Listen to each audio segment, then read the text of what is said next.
Okay, Monica, taking a look at your landscape photos. Let's start with the first one here. These look good.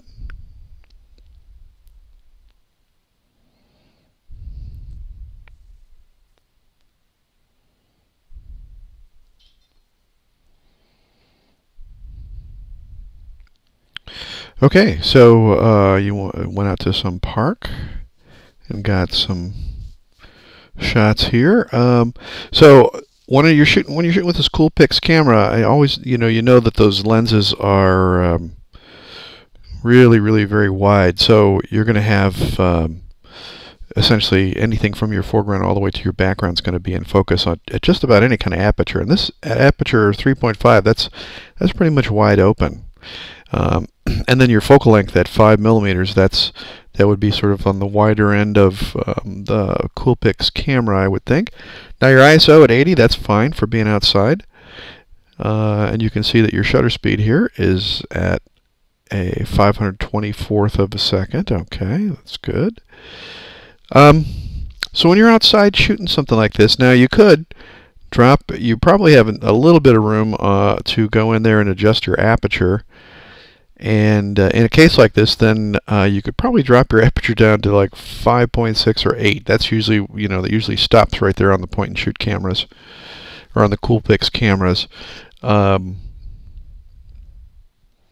Just so that you have an idea, in terms of that you can control your aperture here. Okay, this is a nice shot.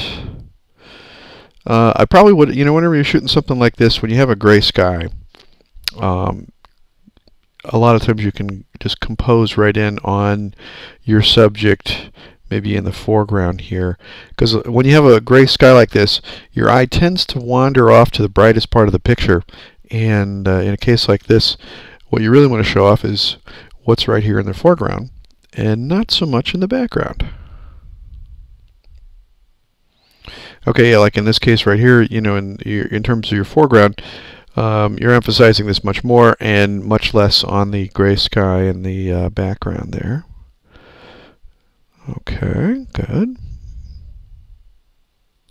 Okay, so now you're using a little bit more of the telephoto with the, I imagine this is at Lone Elk State Park with the elks there.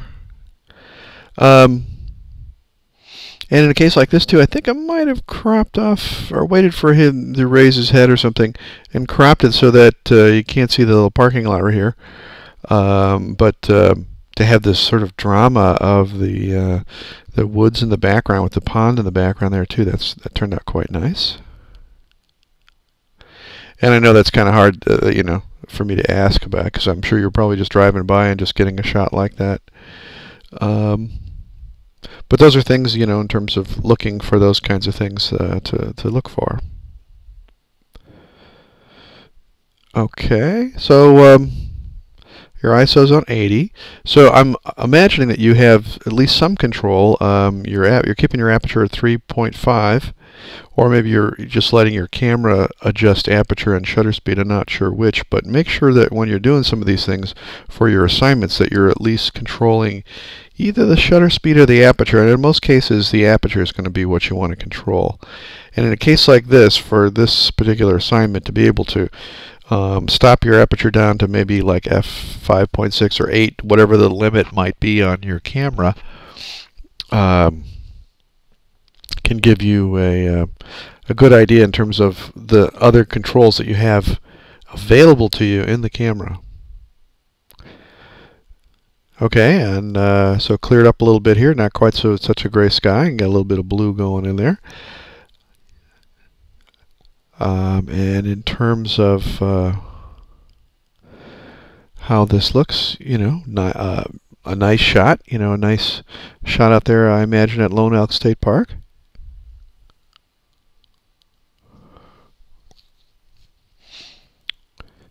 Okay, and also another nice shot. This might be good in black and white, in terms of being able to see highlights of on the wooden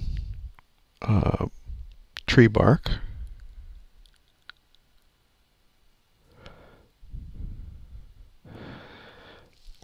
Okay. Now this one, in this case right here, the aperture changed just a little bit, from 3.5 normally to 3.7, and this one's a little bit more telephoto instead of the 5mm. So I like this in terms of composition. I like this a lot better, even though you're missing a little bit. You could have composed so you had a little bit of the elk down here in the lower right-hand corner, but the great drama of this sort of triangular wedge of trees coming into the picture here from the left is really beautiful. Really very nice. This is one of my favorite shots so far. You know, the other one that's kind of similar, this one, I really love the fact that you moved in closer and got that drama. You know, because in this case right here, not quite as much drama. The one where you moved in close, got that shot, very nice. Really like this a lot.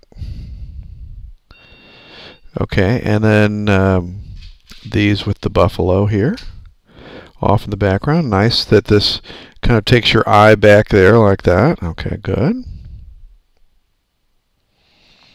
And this one, you know, same kind of thing where I mentioned before, the lighter kind of sky. Your eye goes right to that. And in a case like this, you really want to maybe accentuate this nice stairway right here, and maybe crop down closer and maybe get in a little bit closer to the stairway so you see the steps going up and you get this kind of nice S curve here. Yeah, something like this. In the terms of, you know, maybe you shoot with a little more telephoto and you get something that goes, maybe starts here and you get this kind of nice S curve going on right there, and not so much sky. Maybe crop that off right there. But you know, there's this element right here is really the nicest part in terms of that picture. Okay, now when you're shooting a picture like this, a little bit of this little sign over here kind of detracts from the image itself. So I probably want to crop that off, and also maybe that pole right there too, and kept my interest right in here more central. And the same thing kind of here too, unless this is for the exposure compensation, which it doesn't look like. Oh, it might be. It might be exposure compensation. I noticed that there was your other link here, which I also have queued up here in just a second, has the exposure compensation on it. Okay, so when you're shooting something like this, you know, in terms of composition, what you might consider in the future, you know, in terms of making things a little bit more interesting, is getting down, like I see this little sign right here, this little plaque on this rock here. I mean, you could have come in here really close, gotten a shot with this in the foreground so that you could at least read what that says, and then have all these like trees and everything kind of looming up in the background, instead of having this foreground with lots of grass here. Let's see if you move in here on that image. Okay, yeah, no, that didn't work. But you know, in terms of you know, this kind of shot, the interest for me is like, what does that say? What does that plaque say? So I would, you know, in the future, think about like maybe getting some shots where you're down low, or maybe ground level, looking up at different things. You know, just to kind of change things up a little bit. This is nice. I like this. I tend to like, you know, see where the pole is right there. I tend to think I would crop along the pole and maybe just right and just above the path, because I see everything like in terms of this shot right here. All the elements that really mean something are right in this area right here, and so not so much on the grass and not so much over here. Okay. All right, this is nice, but I mean, I'm going to be kind of picky here, but you know, you can also straighten things up a little bit here too. Like you can see this post is a little bit tilted, so like in the software, maybe you could tilt it so that it's everything is straight up and down. You know, compositionally, hard thing to try and figure out. I do like the mulch. I guess that might be mulch. around the trees here. There's a certain nice pattern to that. And I think I probably would have darkened the image a little bit too. So maybe this might have been a candidate for exposure compensation. Okay, this one is nice too. Now you have a couple different things that you can work with here, in terms of composing. And the edge of this little pond here, there's certainly something that could be done with that, and I'm not quite sure what I would do, but I think I would probably shoot more where I'm cropping in and getting this, and not so much with the background to what you're seeing up there. Okay, let's see what else we got going here. Yeah, so then with this right here, you're in a little bit tighter, but maybe not show so much the stuff in the background. This is kind of nice, but maybe a little bit more telephoto in on this particular area right here, and not so much with all the grass and everything, and you can use the telephoto on your camera to crop things out. Same thing right here too. You have a lot of this foreground, and but your interest really is like right in here. So I would suggest using the telephoto a bit more. Okay, now I also noticed that you have exposure compensation here, so let's see how these things work out.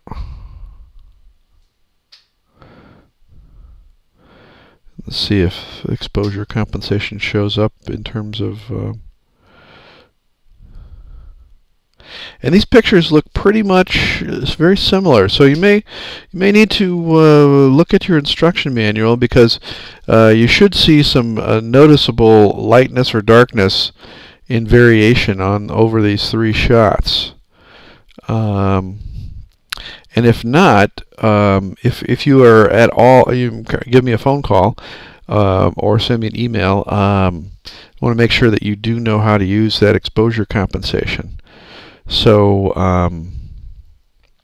so I do want to make sure that you to finish up this assignment, just to get that kind of shot where you have definitely the plus and the minus and the exposure that would be right on the money here too. So everything else looks great. But just make sure that if you're having trouble figuring that exposure compensation out, give me a call or send me an email, and let's make sure that you can finish that little bit up for this assignment. Okay, thanks.